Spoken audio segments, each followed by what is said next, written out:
Today we'll show you how I heat my room for free with just one single candle.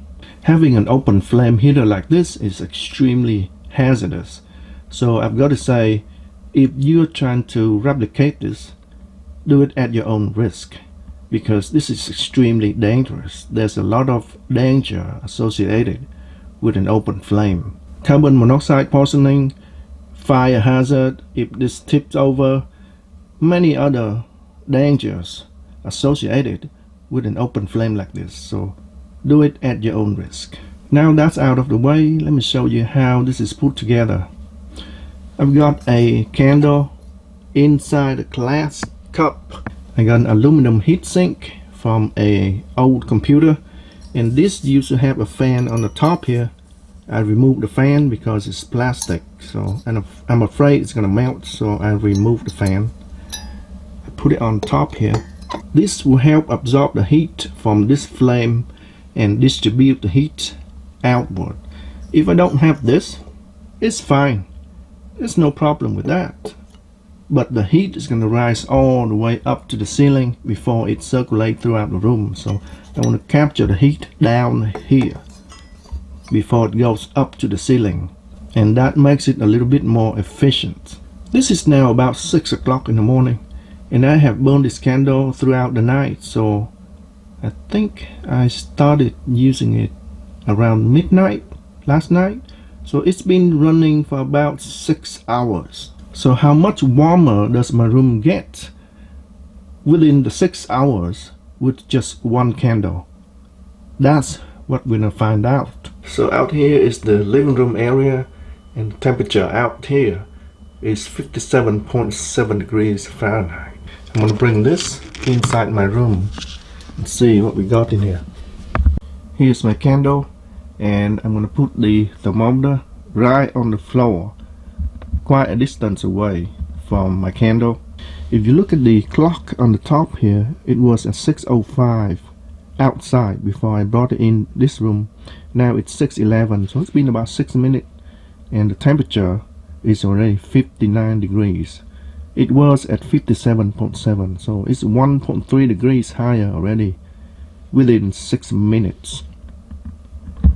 Again, that's my candle. It's been about 15 minutes since I brought the thermometer inside this room, and you can see the temperature now is 60.8 degrees. Before it was 50.7, so that's 3.1 degrees higher in the room compared to the living room outside. So by using just one candle, I raised room temperature by 3 degrees. The flame of this candle is tiny now. It used to be 5 times bigger.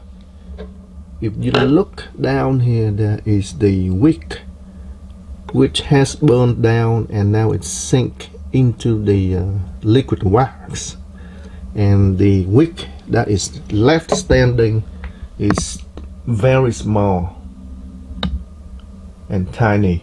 Let me zoom in to show you what happens.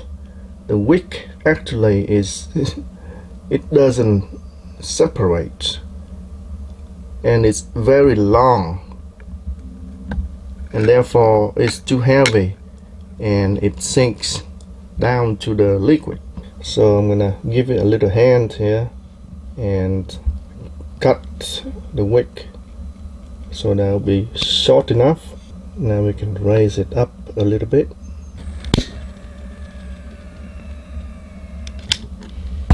There we go.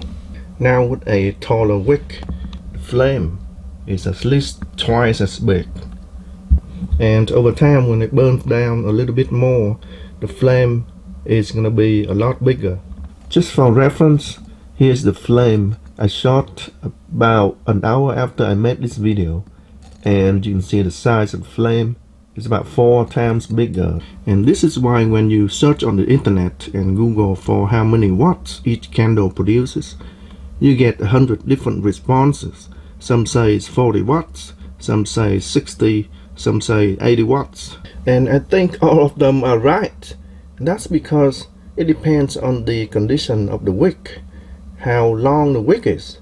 The longer the wick, the bigger the flame, therefore the higher the power, the heat it's gonna produce.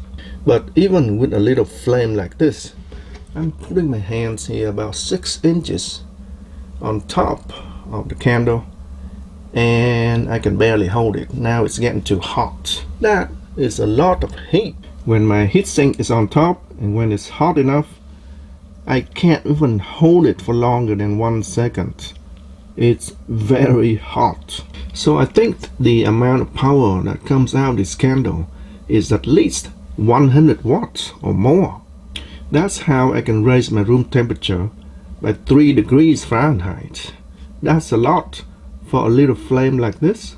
3 degrees doesn't seem like much, but that's the difference between having a good sleep and not having a good sleep. I can always add more candle, 1, 2 or 3 candles to raise my room temperature up to 10 degrees, but for me 1 candle is enough. And if you spend money on these candles, how many candles you want to use, you have to take that into consideration too, because now it costs money for these candles. But you can always get these for free or almost free if you know where to look. This particular one I got for free from a wedding. They use this for decoration, and they only use it for a few minutes to take pictures, and then when they are done the candle was still brand new. So I got a whole bunch of these from that wedding. You can always find this for free from many other sources. On Craigslist, many people give this away for free. You can always find this in a garage sale or estate sale. They sell this for really cheap, sometimes almost free. And last but not least, Goodwill and my local thrift store, they always have these for sale, and they are really cheap. So there you have it. That's how I heat my room for free with a single candle. And that's all for now, folks. Thanks for watching, and I will see you next time.